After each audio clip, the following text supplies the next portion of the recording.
আসসালামু আলাইকুম। উষাস ইউনিভার্স থেকে আমি উষা। শুরুতেই ক্ষমা চেয়ে নিচ্ছি আমার এই ছোট্ট মিষ্টি দুষ্টামির জন্য। এখানে আসলে অনেক পুরানো স্মৃতি নিয়ে আমি এই ব্লগটি বানাচ্ছি, কেউ এটা নেগেটিভলি নেবেন না। আমি আমার টিচারদের কাছে ক্ষমা চেয়ে নিচ্ছি। এখানে আসলে আপনাদের সকলের অনেক আগেকার স্মৃতি দিয়ে ভিডিওগুলো বানাচ্ছি, কেউ নেগেটিভলি নেবেন না। আশা করি আপনাদের ভিডিওটা ভালো লাগবে।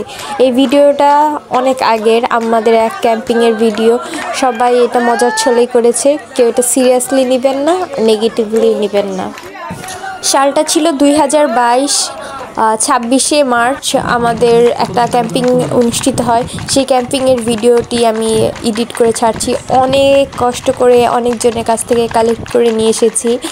আর এখানে দেখলেন স্যাররা আমাদের সাথে, টিচাররা আসলে আমাদের সাথে অনেক ফ্রেন্ডলি। বিএএফ শাহিন কলেজ পারকাঞ্চনপুরের টিচাররা শুধু যে কঠোর তা না, তারা আসলে সাংস্কৃতিক মনা মানুষ। তারা আমাদের সাথে বিভিন্ন প্রোগ্রামে বিভিন্ন জায়গায় অনেক ফ্রেন্ডলি বন্ধুসুলভ আচরণ করে। তখন আমাদের প্রিন্সিপাল স্যার ছিলেন group captain Muin sir. Sir আসলে অনেক ভালো মানুষ ছিলেন।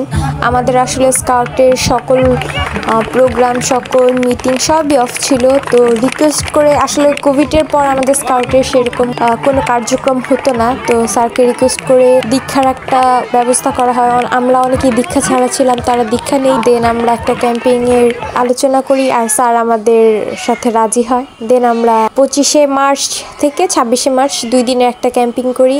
এই ক্যাম্পিংয়ে 4টা দল ছিল, 2টা ছেলেদের 2টা মেয়েদের। আমাদের দলের নাম ছিল হচ্ছে F7BG, যেখানে পেট্রোল লিডার ছিল জুথি আর আমি ছিলাম সহকারী পেট্রোল লিডার।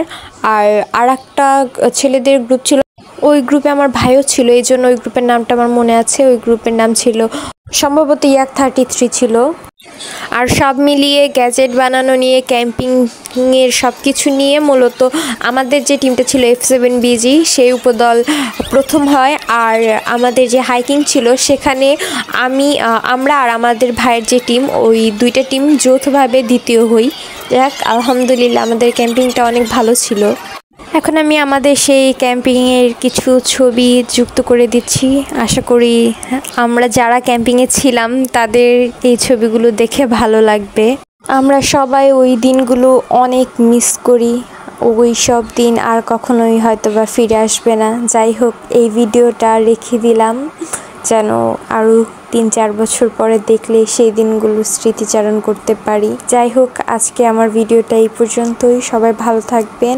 আমার পেজটাকে ফলো দিয়ে ইউটিউব চ্যানেলটাকে সাবস্ক্রাইব করে আমাকে সাপোর্ট করবেন। অবশ্যই কমেন্ট করে জানাবেন ভিডিওটা কেমন লাগলো। আর যারা যারা এখানে আছেন ভিডিওতে, তারাও অবশ্যই কমেন্ট করে যাবেন। আজকের মতো এই পর্যন্তই।